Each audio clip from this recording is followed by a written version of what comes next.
ಬಿಟ್ಟಿ ಬಗ್ಗೆ ಮಾತ್ರ ಸರ್ಕಾರ ಇದೆ ಹೊರತು ರೈತರ ಗೋಳನ್ನು ಯಾರು ಕೇಳ್ತಾ ಇಲ್ಲ. 30 ರೂಪಾಯಿ ಒಂದು ಗಾಡಿ ಬಾಡಿಗೆ ಕೊಡ್ಬೇಕು, ಹಾಲಿನ ಕೂಲಿ ಇಲ್ಲ, ನೋಡಿ 100 ರೂಪಾಯಿ ಕೂಲಿ ಇತ್ತು, ಏನ್ ಮಾಡೋದು, ಚಹಾ ಕುಡಿಯಕ್ಕಿಲ್ಲ, ಗಾಡಿ ಕೇಳಕ್ಕಿಲ್ಲ. ದೇಶದ ಬೆನ್ನೆಲುಬು, ಅನ್ನ ನೀಡುವ ಅನ್ನದಾತ ರೈತ ಬೆಳೆದಿರುವ ಟೊಮ್ಯಾಟೊ ಬೆಲೆಯಲ್ಲಿ ಭಾರಿ ಕುಸಿತ. ಕಂಗಾಲಾದ ರೈತ ತಿಪ್ಪೆಗೆ ಸುರಿದು ಆಕ್ರೋಶ.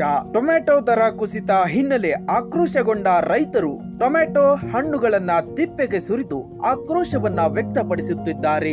ಗದಗ ಜಿಲ್ಲೆಯ ಲಕ್ಷ್ಮೇಶ್ವರ ಪಟ್ಟಣದ ಎಪಿಎಂಸಿ ಮಾರುಕಟ್ಟೆಯಲ್ಲಿ ನಡೆದಿರುವ ಈ ಘಟನೆ ಕಳೆದ ಹಲವು ದಿನಗಳಿಂದ ಟೊಮ್ಯಾಟೊ ದರ ಗಣನೀಯ ಪ್ರಮಾಣದಲ್ಲಿ ಇಳಿಕೆ ಕಾಣ್ತಾ ಇದ್ದು, ದಿಢೀರನೆ ಒಂದು ಬಾಕ್ಸ್ ಹಣ್ಣಿಗೆ 50 ರೂಪಾಯಿ ದರ ಬಂದ ಕಾರಣ ಅನ್ನದಾತ ಕಂಗಾಲಾಗಿದ್ದು, ಟೊಮ್ಯಾಟೊ ಬೆಳೆಯಲು ರೈತರು ಎಕರೆಗೆ ಸುಮಾರು 30,000 ರೂಪಾಯಿಗಳನ್ನ ಖರ್ಚು ಮಾಡಿದ್ದು, ಇದೀಗ ಬೆಲೆ ಕುಸಿತ ರೈತರಿಗೆ ನುಂಗಲಾರದ ತುತ್ತಾಗಿದೆ.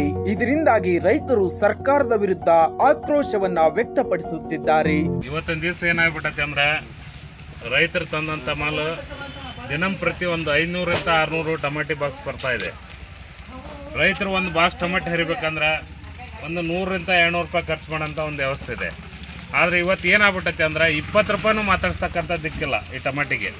ಇವತ್ತು 10 ರೂಪಾಯಿ ಮಾರೋಂಥ ಒಂದು ವ್ಯವಸ್ಥೆ ಕೇಳಿದಾಗ ಸಿಟ್ಟು ಎದ್ದ ರೈತ ಇವತ್ತು ರೋಡಿಗೆ ಸುರಿವಿ ಹೋಗ್ತಕ್ಕಂಥ ತನ್ನ ಸಿಟ್ಟನ್ನು ತೋರಿಸ್ತಾ ಇದ್ದಾರೆ.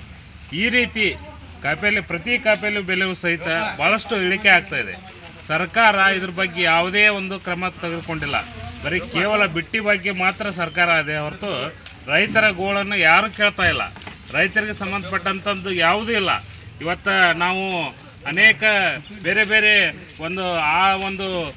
ಬೇರೆ ಬೇರೆ ವಿಷಯಕ್ಕೆ ಸಂಬಂಧಪಟ್ಟಂಗೆ ಅನೇಕ ದುಡ್ಡುಗಳನ್ನು ಕೊಡ್ತಾ ಇದ್ದಾರೆ. ಆದರೆ ರೈತಿಗೆ ನಿರ್ದಿಷ್ಟವಾಗಿ ಕೊಡ್ತಕ್ಕಂಥ ಒಂದು ವ್ಯವಸ್ಥೆ ಇಲ್ಲ.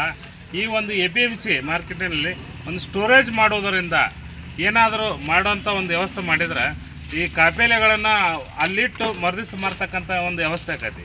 ಆವಾಗ ರೈತರಿಗೂ ಸಹಿತ ಒಂದು 10 ರೂಪಾಯಿ 20 ರೂಪಾಯಿ ಒಂದು ಬೆಲೆ ಸಿಗ್ತಕ್ಕಂಥ ಒಂದು ವ್ಯವಸ್ಥೆ ಇದೆ. ಹಾಗಾಗಿ ದಯವಿಟ್ಟು ಸಂಬಂಧಪಟ್ಟ ಅಧಿಕಾರಿಗಳು ಕೂಡಲೇ ಕ್ರಮ ತೆಗೆದುಕೊಳ್ಳದಿದ್ದರೆ ಮುಂದಿನ ದಿನದಲ್ಲಿ ಇನ್ನೊಂದು 2-3 ದಿನದಲ್ಲಿ ರೈತರೊಂದಿಗೆ ಉಗ್ರವಾದ ಹೋರಾಟ ಮಾಡತಕ್ಕಂಥ ಒಂದು ವ್ಯವಸ್ಥೆ ನಾವು ಮಾಡ್ತೇವೆ ಅಂತ ಎಲ್ಲ ರೈತರ ಪರವಾಗಿ ನಾನು ಕೇಳ್ಕೊಳ್ತೀನಿ.